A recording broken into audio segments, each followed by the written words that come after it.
at the promises that were given to Kenyans 2022 and the responsibility then of Parliament to ensure that these promises are actually implemented or are delivered to the people, because at that point, you as Mbui are speaking to the people of Kathiani, and these are individuals who look upon you to ensure that these things are actually delivered.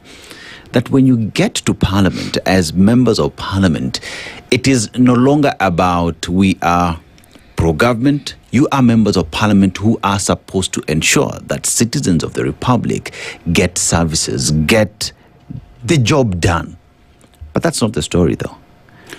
Well, I'll say that where the problem is when members don't understand their roles clearly. Mm-hmm. Because you see, the executive, members of Parliament are not the ones that do implementation, and they are also not the ones that do the expenditure.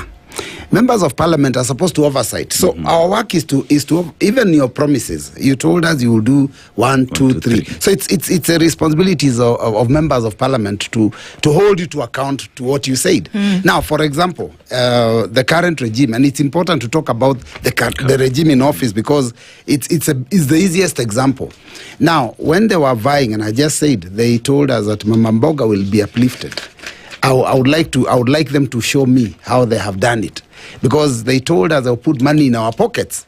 But the first thing they did is actually with the first finance bill in 2023 was to actually take money out of people's pockets. So when you say one thing and do another, clearly that goes against the expectation of the public. Now, members of Parliament, unfortunately, some get caught in this matter of saying that I am part of government because I am elected on a UDA ticket, and UDA is forming government. So you believe that your responsibility is to do everything that the executive tells you to do. Yes. But actually, all of us as Parliament, whether in the majority or in the minority, our role is actually to oversight together.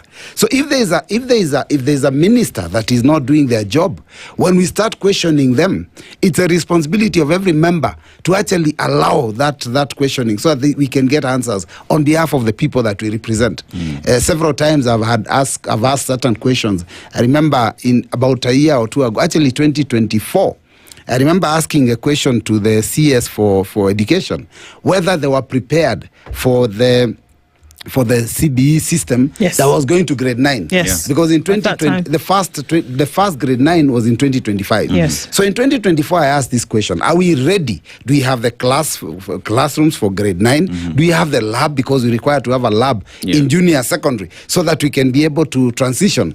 And the CS came to Parliament, and of course, I would say he lied because he said they were ready. It's almost 2 years later, we still have that problem. I travel in the constituency everywhere I go. I'm told, oh, Mheshimiwa, we need a lab. Please organize so that we can get a lab done. We need an extra class. It's a problem up to now. Now, it is the role of every member at the time when I asked such a question, that every member can contribute and say, look, we have a problem even in our own regions where we come from. But what happens is that because you're elected on a UDA ticket and UDA has formed government, you think your responsibility is to defend the CS. So when we are asking those hard questions, there'll also be members defending and attempting to answer on behalf of the CSs. I think that's where the problem is. That's where the tragedy is. Is it a forgotten role or a misunderstood role? A kind of like what you've alluded to, that it sounds almost terrible to say, Mheshimiwa, that there are members of Parliament who should be fulfilling those 3 roles which you have explained, but don't understand. Do they not understand, or do they choose not to? Because what it appears like, again, alluding to what you said, is that so long as you're part of a ruling party, for example, that you believe then your job is to endorse everything that should come and not push for the representation, oversight, budgetary that you have spoken about earlier. Is it forgetfulness or just lack of understanding? I think it's a hangover from our old constitution that, a lot of people have not transitioned. I'll tell you, even part of the executive has not transitioned. Our president himself has not transitioned from the KANU days where the president was all powerful. And that's why you find even up to now, the members of parliament who are elected in parties that don't form government, but the first thing they do is they end up in State House, and then you ask them, what are you doing there? They say, we are looking for development for our people. You know, I mean, those kind of things, it means that people really don't understand their role. If we understood our role, and you go to the campaign trail knowing what is it you're expected to do, then even our campaign becomes easier. But again, it's also something I think I would also blame partly the public itself. The general public expect that when you stand there to vie for MCA, that you tell them what you do for them. And chances are there's some character vying for MCA will be saying, oh, I'll make sure you have roads, I'll provide you with water, I'll build schools. And they don't have, they will not have the resources. Yeah.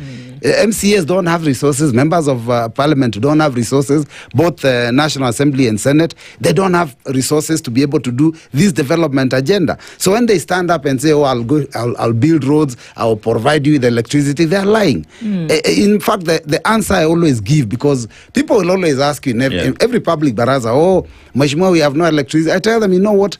We will make sure that we liaise with the REREC to inform them of the area that is neglected. But I'm sure that in the fullness of time, every area will get connected. But there is a member who will go and say, I'm going to make sure that it's connected, as if they have the resources, and they don't. So I think it's a misunderstood thing, because we've changed our constitution about how many years ago now? About 16 years ago, and there are people who are still hung up to the old system. Otherwise, right now, the system that we have, members of parliament, whether majority, minority, we are the same. We do the same job, and the executive does their job. If they don't fulfill their promises, it's our work to tell them they're failing. Yeah. I mean, Robert, I look at parliament and how it is structured, right? So I look at government as well, executive, as part and parcel of kind of interconnected with Parliament in terms of originating bills and passing them down to Parliament. And that then would be presented before the House by the majority leader, who then leads government business in the House. And at that point, then one would hope that the bills that originate from government and majority